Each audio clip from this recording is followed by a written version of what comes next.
Assalamualaikum warahmatullahi wabarakatuh. Kami dari kelompok 5 akan menjelaskan tentang inflasi, mata kuliah Ekonomi Mikro dan Makro, dosen pengampu Bapak Muhammad Ali Tamrin, MSy. Konsep dan definisi inflasi. Inflasi dapat diartikan a rise in the general level of price, yaitu gejala yang menunjukkan kenaikan tingkat harga umum yang berlangsung terus-menerus.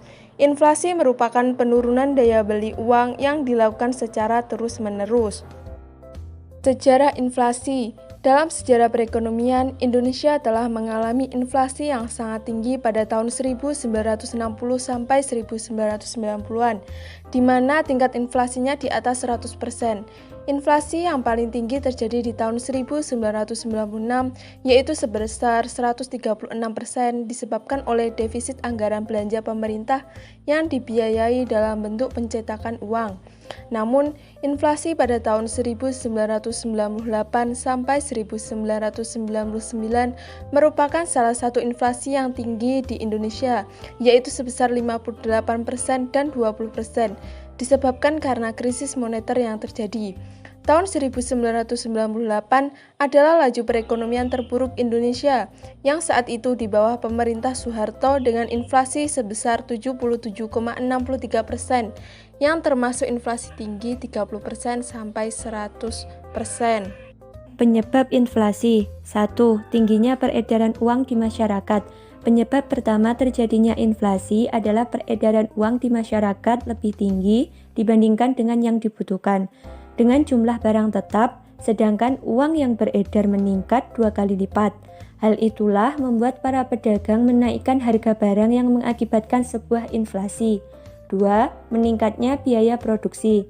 Penyebab lainnya yang bisa menimbulkan terjadinya inflasi adalah peningkatan biaya produksi. Biasanya peningkatan tersebut diakibatkan karena mengikuti kondisi peningkatan harga dari bahan baku atau upah tenaga kerja. Hal inilah yang kemudian menyebabkan terjadinya inflasi dan biasa disebut dengan cost pull inflation. 3. Meningkatnya permintaan. Penyebab ketiga terjadinya inflasi adalah terjadinya lonjakan terhadap permintaan jenis barang atau jasa tertentu yang terjadi secara menyeluruh. Kondisi ini terjadi ketika permintaan barang atau jasa naik, namun stok atau suplai barang terbatas, sehingga mengakibatkan lonjakan pada harga. Indikator inflasi. Yang pertama, indeks harga perdagangan besar. Harga perdagangan besar dari suatu komoditas ialah harga transaksi yang terjadi antara penjual atau pedagang besar pertama dengan pembeli atau pedagang besar berikutnya dalam jumlah besar pada pasar pertama atas suatu komoditas.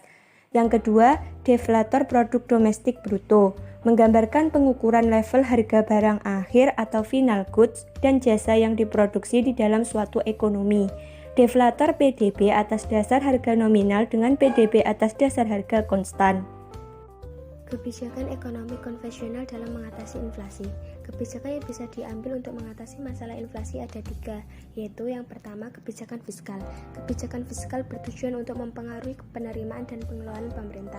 Ada 2 hal yang bisa dilakukan, yaitu menaikkan tarif pajak untuk perusahaan dan rumah tangga sehingga tingkat konsumsi menurun, menghemat pengeluaran pemerintah sehingga permintaan barang dan jasa yang dapat menurunkan harga dapat berkurang.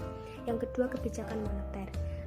Kebijakan moneter bertujuan untuk menjaga kestabilan moneter. Ada 3 hal yang bisa dilakukan, yaitu meningkatkan nilai suku bunga agar masyarakat bersemangat menabung atau disebut kebijakan diskonto, mengurangi jumlah uang beredar atau kebijakan penetapan persediaan kas, pengurangan jumlah uang beredar dengan menjual surat-surat berharga atau kebijakan operasi pasar terbuka.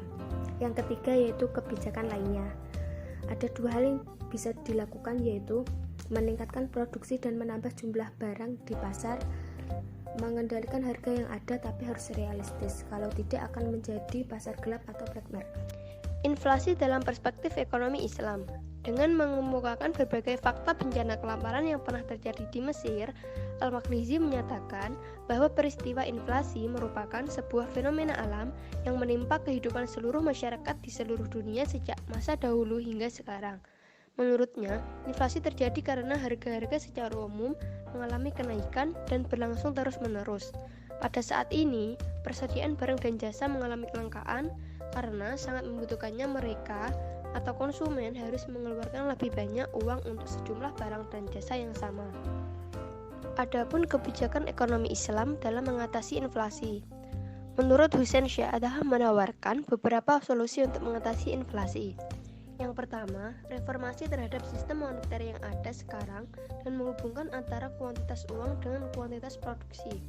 Yang kedua, mengarahkan belanja dan melarang sikap berlebihan dan belanja yang tidak bermanfaat. Yang ketiga, larangan menyimpan atau menimbun harta dan mendorong untuk menginvestasikannya. Yang keempat, meningkatkan produksi dengan memberikan dorongan kepada masyarakat secara material dan moral. Menjaga pasokan barang kebutuhan pokok merupakan yang krusial untuk bisa mengendalikan inflasi.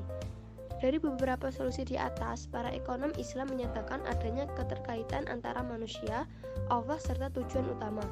Jika ketiga unsur itu sudah ada, maka yang akan didapatkan yaitu keberkahan.